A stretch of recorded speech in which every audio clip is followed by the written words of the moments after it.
Bismillahir Rahmanir Rahim. Alhamdulillahi alladhi arsala rasulahu bilhuda wa dinil haqqi wa ja'ala sunnatahu nuran wa huda lil alamin. Wassalatu wassalamu ala sayyidina Muhammadin khatamin nabiyyina wa imamil mursalina wa ala alihi wa sahbihi ajma'in. Amma ba'd.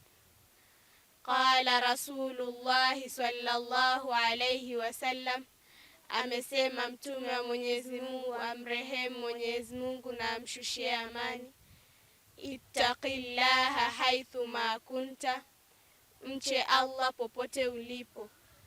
Tunachokiona hapa katika maneno haya ya mtume sallallahu alayhi wasallam, neno ittaqi limetokana na takwa, likiwa linamaanisha kujilinda na adhabu ya Allah kwa kutekeleza amri zake na kuacha makatazo yake.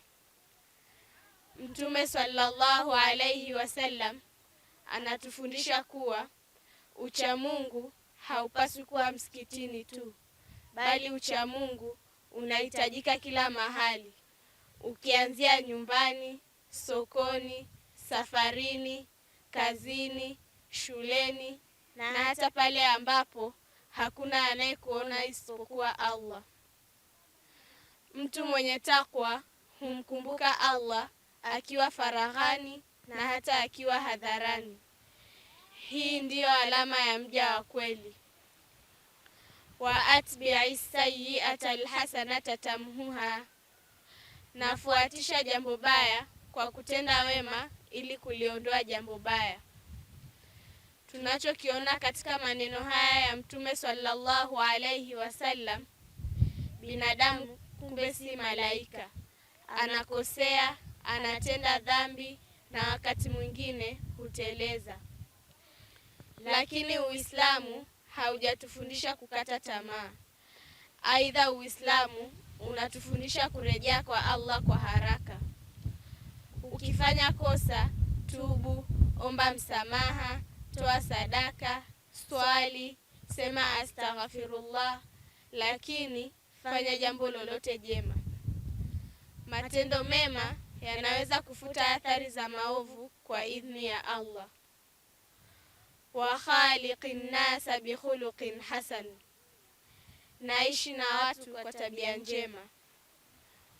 Muislamu si mtu wa ibada peke yake, lakini Muislamu ni mtu wa tabia njema.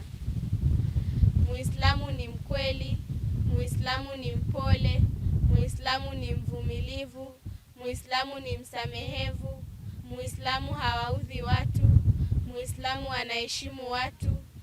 Muislamu wa kweli ni yule anayewashinda watu kwa tabia njema. Watu wengi huingia katika dini kwa kuona akhlaqi njema kuliko kwa maneno mengi. Mtume sallallahu alayhi wasallam alikuwa mfano bora wa tabia njema, na tabia njema za Mtume sallallahu alayhi wasallam ndizo zilikuwa sababu ya kupatikana kwa maswahaba wengi. Wa nas'alullaha ta'ala an yaj'alana min ahli alhadith ilman wa amala wa an yarzuqana ittiba'a sunnata nabiyhi sallallahu alayhi wasallam, innahu waliyyu dhalika wal qadiru alayhi.